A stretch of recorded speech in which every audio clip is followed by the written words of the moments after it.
Welcome to the Crazy Chicken People podcast. If you're crazy for chickens, you're in the right place.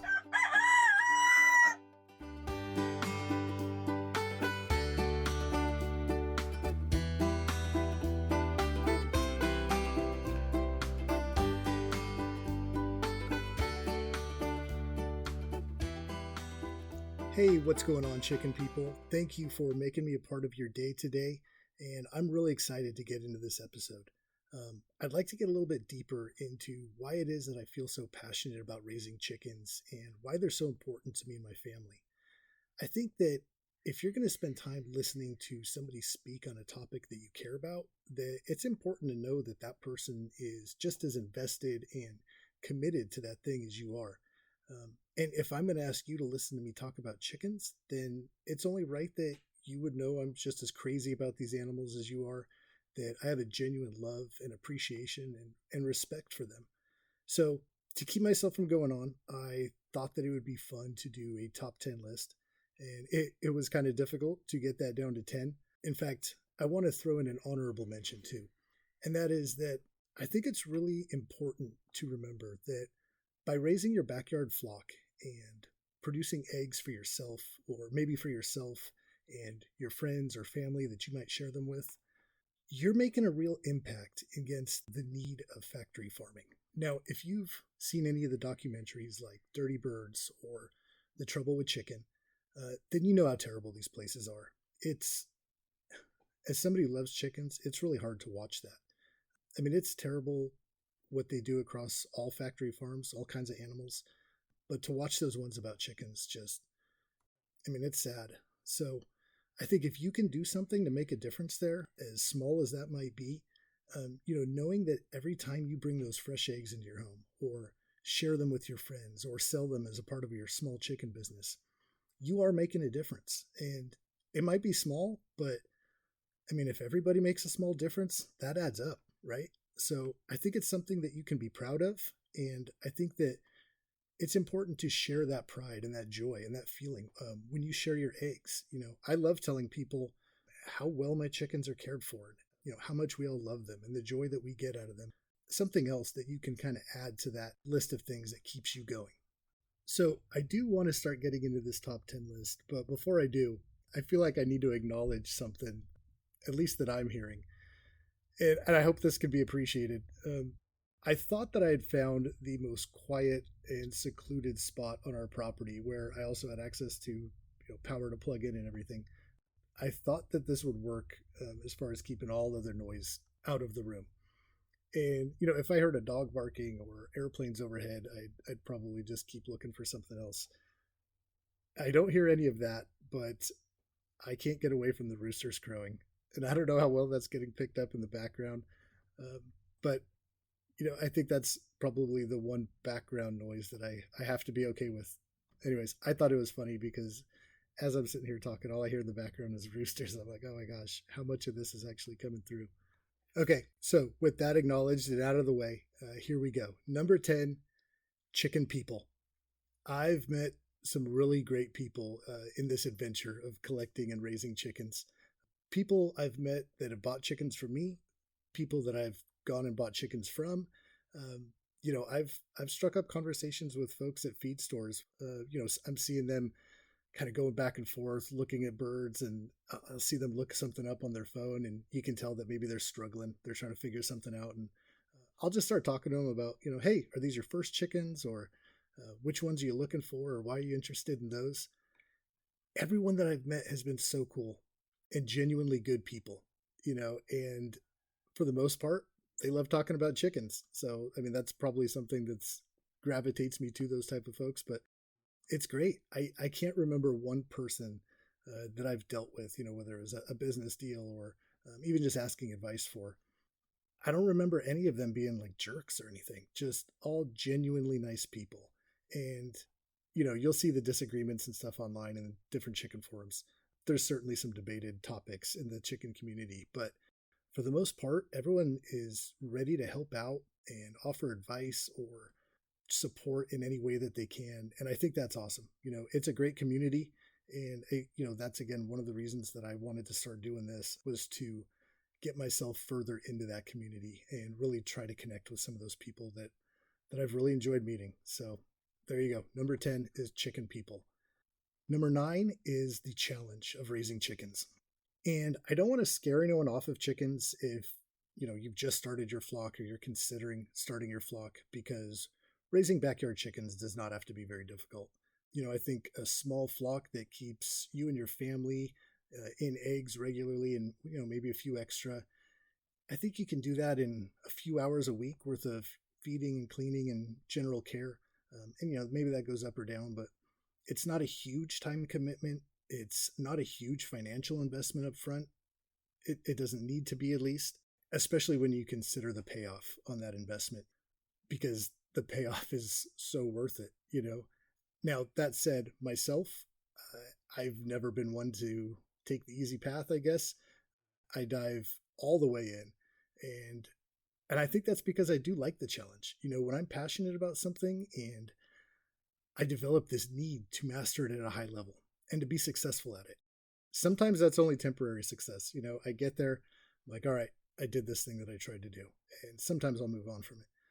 I don't think that'll be the case with chickens, but I don't know. That's kind of just in my personality build, I guess. And something about that challenge is that it's so out of your control. I've immersed myself in other hobbies before where, say, woodworking, for example. If I buy all the right materials and I read the plans and execute all the cuts perfectly and assembly goes together perfect, I'm probably going to get a perfect or close to perfect outcome on that. And that's not the case with chickens. You can buy just the right birds and build just the right coop and have all the right feed and give all the right supplements, and you're still going to run into problems, difficulties, challenges. And I enjoy that. I don't think I can survive without a challenge. I don't know if that's good or bad, but there's no perfect way to raise chickens. So everyone gets a chance to put their own unique spin on it and, do what they feel is best and find their own ways to be constantly improving, which, hopefully everyone feels that way, that they want to constantly improve at the things that they feel are very important to them or that they're passionate about. And chicken keeping provides that for me, and I love that part of it. Okay, number 8 is breed variety. Now, I couldn't find an exactly agreed upon number of different chicken breeds in the world. Even the number of breeds recognized by the different poultry associations, across different countries, that number, from what I found, varies from, just under 50 to around 100. And then, if you open it up to all the breeds out there, every type of chicken, you're talking well over 1,000. And I think what I like about that is that you have this opportunity to kind of customize how you go about the way you care for chickens. Maybe you're just looking for a pet, right? And there's chickens that kind of fit that. Maybe a little bit easier to keep, not so much on the eggs, but they love to cuddle. And if that's what you're looking for, great. And if you're looking for the maximum number of eggs, if you're in this strictly for the food production, which I think is fine, then there's chickens set up for that. And if your goal is to have that rainbow basket of eggs that so many people are after, you can certainly do that. You can pick yourself up, maybe it's 3, 4, 5 different types of chickens that all can lay a different colored egg. And that's really cool. But so far, I've been able to keep myself down to just a few breeds that I'm really interested in, thankfully.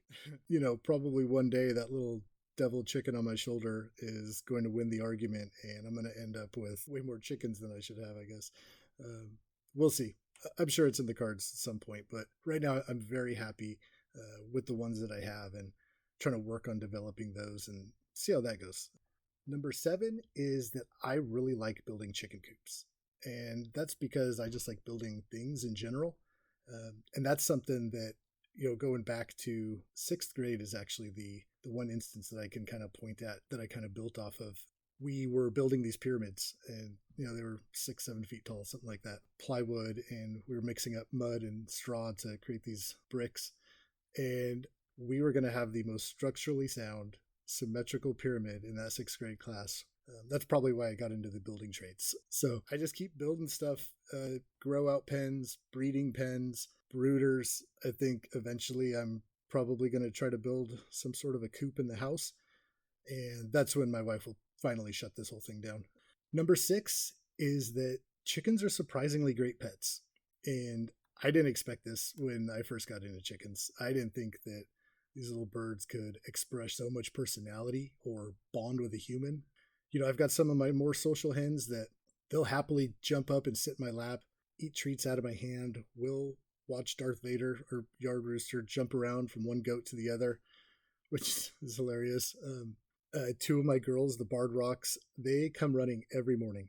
Before I leave for work, I always walk down to the barn to check on everybody, and they always come see me. They usually catch me pretty quick after I get out of the house, and they escort me all the way down to the barn, and then they split to go do their thing. They're not even looking for treats. They just make that morning walk with me, and I appreciate it. It's fun. My dog doesn't even get up in the morning to see me off to work, so the chickens got my back. On top of that, they're out there in my backyard providing pest removal services, fertilizing my lawn, cleaning up the garden. What else could you ask for out of a pet? Okay, number 5 is teaching kids. And I've always believed that it's important to teach kids about where food actually comes from and the options that we have beyond just the grocery store. So I've found ways to do that through gardening, through hunting, and now here at the farm through chickens. My sons are able to watch that entire life cycle, from taking an egg and getting it into the incubator and hatching it, and then seeing the time and the effort that goes into raising that young chick all the way up into an adult bird that can continue to produce more eggs for us. I mean, to see that circle, to see them out there helping to collect eggs. They've actually wanted to learn how to cook eggs, which they have, and I think they enjoy that because they know where their eggs are coming from. They've got a connection to those. They have no interest in grabbing a dozen eggs from the grocery store and doing anything with those. They really don't. Well, hopefully not throwing them. But they understand that there's something different about getting food from your house. They see the work that my wife and I put in out there to keep our chickens healthy, to keep them safe. They've seen some of the hard times that we've had, dealing with the different things that come along, the predator attacks and the sicknesses that inevitably we'll all have to deal with. But they know that we can go and produce food on our own that is healthier than what's from the grocery store. And I think they enjoy that, which is great. Okay, number 4 is those fresh and healthy eggs we've been talking about. And, I would guess this one might be higher on some people's list, and probably one of the reasons a lot of people get into chicken keeping in the first place. And rightfully so. I looked this up because I thought I kind of knew what the numbers were. Those eggs that come out of the factory farms, they've got 30 days from the day that egg is laid to get it into a carton. So it's being stored for up to 30 days before it's in a carton. And then they've got another 30 days to get that carton of eggs on the shelf for sale. And then at that point, however long is left until that expiration date. Those are some old eggs.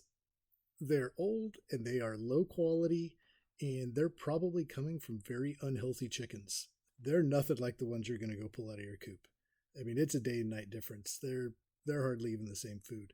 The yolk color, the taste, the nutritional value, you really can't even compare them. And, if you've selected, like we talked about, chickens that lay a variety of colors, having that beautiful rainbow basket of eggs sitting on your counter, it's a conversation starter. I think it's a point of pride for some people, myself included there. Flexing your egg variety, especially on a fellow chicken keeper who might be envious of you. That's kind of like one of the bragging points of having chickens. It's super cool. I love the colored eggs. I think it's awesome. They're fun to have around at Easter. But providing those to yourself, to your family, to your friends, or maybe you're selling them as part of a business, helping to chip away at that need for factory raised eggs. It's huge. You're doing something bigger than just being for yourself. So be proud of that. Do post those pictures of your rainbow eggs, or brag about them to your friends, share them with your friends, keep telling people about it. There's nothing wrong with that. You worked hard for those, and your chickens worked hard for those. You know what the other cool thing about those eggs are? It's actually what leads me into number 3. But before I hit that, I have to mention it because it's funny. As I'm sitting here recording, all I can hear is my chickens clucking. They're a good 50, 60 feet away from me with two walls in between us, and I just hear them out there going at it. I actually had to stop recording for a moment, walk outside, and shoo them away from the door. They're just right outside the shop door, just going to town. I think they knew that I was in here talking about them. Maybe they wanted to join. Maybe bringing the chickens on as my first guest. Anyways, I had to say it. It was just one of those funny chicken things. Back to the list. I just left off with how the eggs led into number 3, and that is hatching baby chickens. The first eggs I ever hatched were actually Coturnix quail. I had just started getting into chickens, and I saw a local Facebook post. Somebody had some Coturnix quail hatching eggs, and I was like, oh, that sounds fun.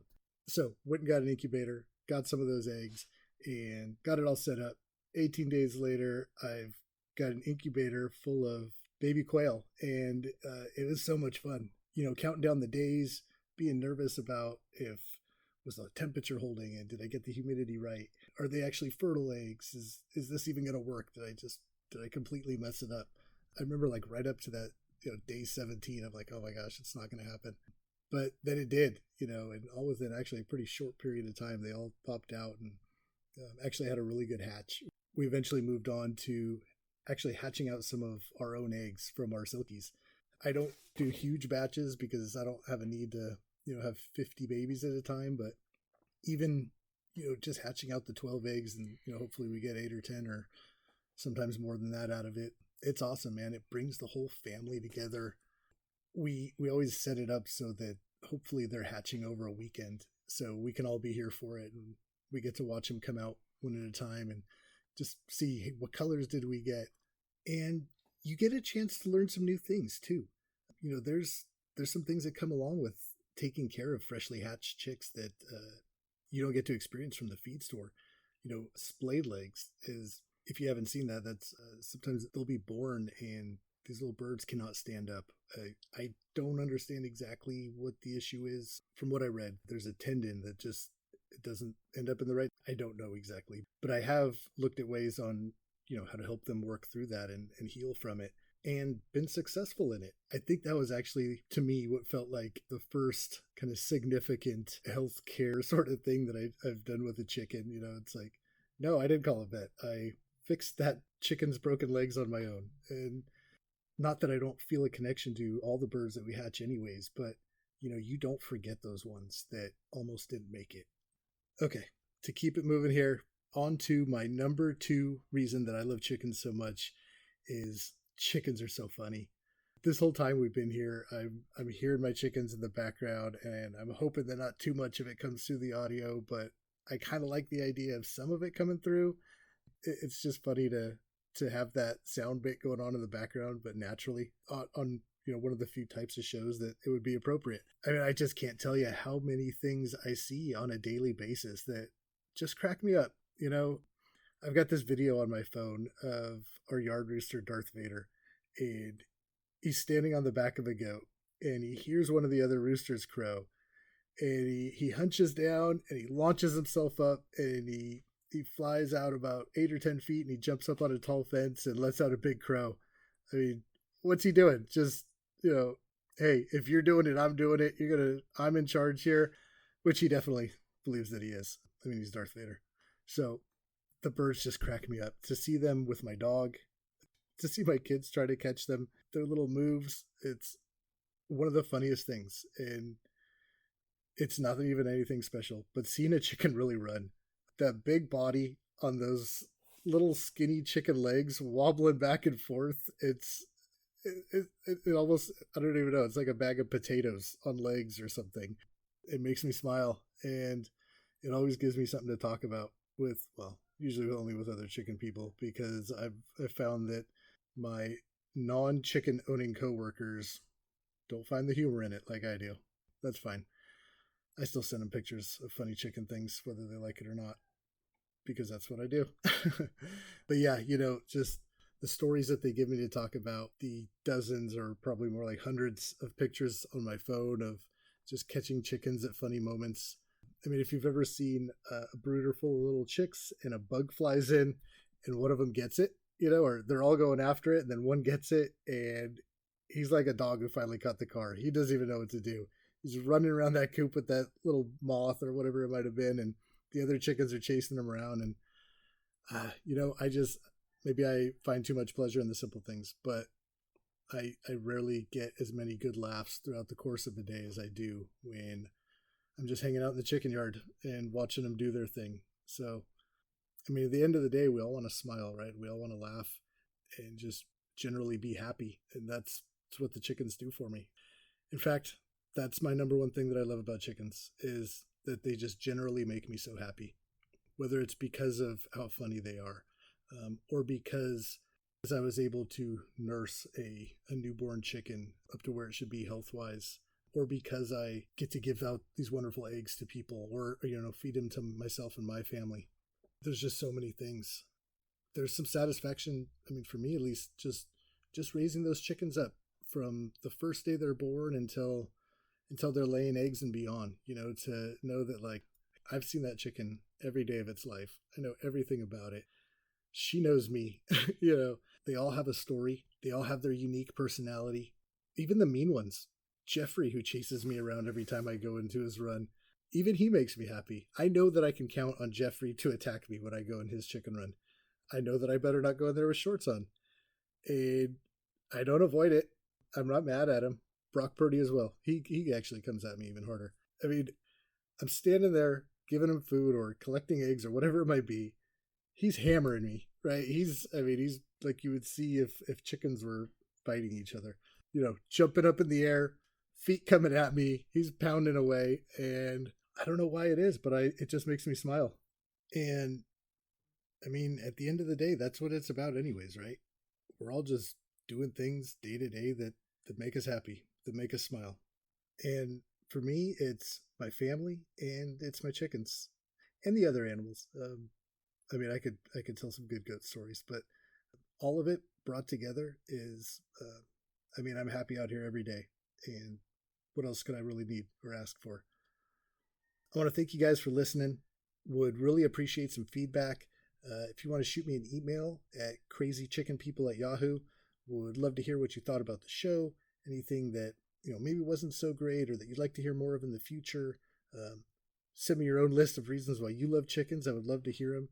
Hey, if you'd like to be on the show, let me know. Maybe we can make something happen. But thank you for listening and take care.